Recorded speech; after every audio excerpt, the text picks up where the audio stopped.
Good morning to everyone. ముందుగా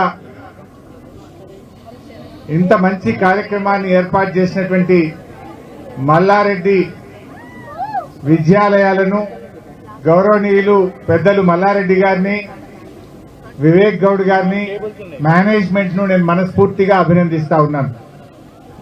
operation Sindoor కు మద్దతుగా తమ ప్రాణాలు లెక్క చేయకుండా పోరాడుతున్నటువంటి భారతదేశ సైనికులకు సంఘీభావాన్ని తెలియజేస్తూ ఈ కార్యక్రమాన్ని చేపట్టడం నిజంగా అభినందనీయం.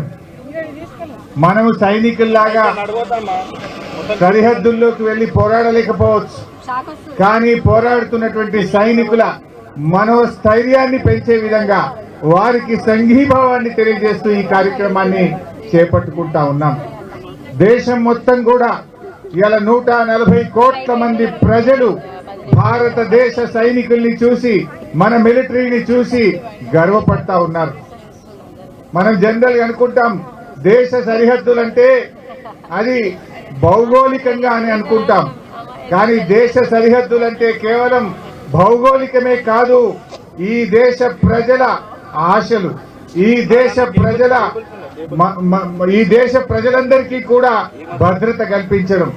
ఎందుకంటే ఈరోజు సైనికులు దేశ సరిహద్దుల్లో పోరాడుతున్నారంటే వాళ్ళు కేవలం భౌగోళికంగా మన భూమిని కాపాడమే కాదు, భారతదేశ వారసత్వాన్ని కాపాడుతున్నారు, భారత సంస్కృతిని కాపాడుతున్నారు, భారతదేశ భవిష్యత్తును నిలబెట్టడం కోసం తమ ప్రాణాలు లెక్క చేయకుండా ఈరోజు సైనికులు పోరాటం చేస్తా ఉన్నారు.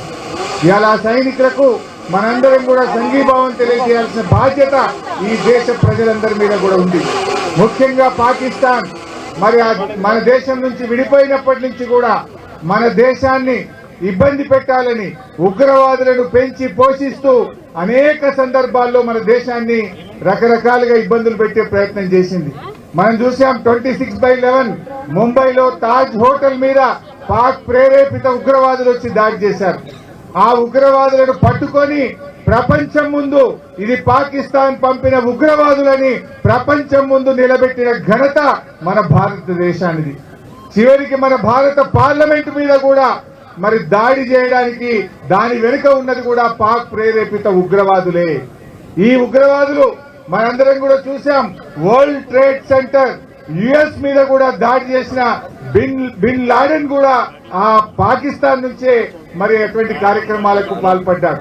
అంటే ఇలా ప్రపంచంలో అస్థిరత సృష్టించడానికైనా, భారతదేశంలో అస్థిరత సృష్టించడానికైనా పాక్ ప్రేరేపిత ఉగ్రవాదులే. ఇక దేనికైనా సహనానికి, ఓపికకు ఒక హద్దు ఉంటుంది. చాలా సంవత్సరాలు చూసాం. మొన్న పహల్గామ్ లో 26 మంది అమాయకుల మీద విచ్చలవిడిగా దాడి చేసి చంపడం ఈ దేశ ప్రజల మనసు కలిసివేసింది. అంతేకాకుండా వాళ్ళు మతం పేరిట ప్రజల్ని అడుగుతూ చంపడం అనేది ఈ దేశ ప్రజల మనసును కలిసివేసింది.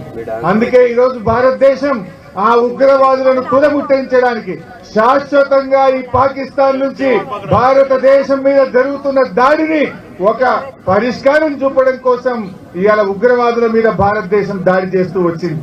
కానీ ఇలా పాకిస్తాన్ ఎన్ని ప్రయత్నాలు చేసినా మన భారత సైన్యం అద్భుతంగా పోరాటం చేస్తూ పాక్ యొక్క కుట్రలను ఎప్పటికప్పుడు కూడా వాటిని ఛేదిస్తూ ఇలా ఉక్కిరి బిక్కిరి చేస్తా ఉంది పాకిస్తాన్.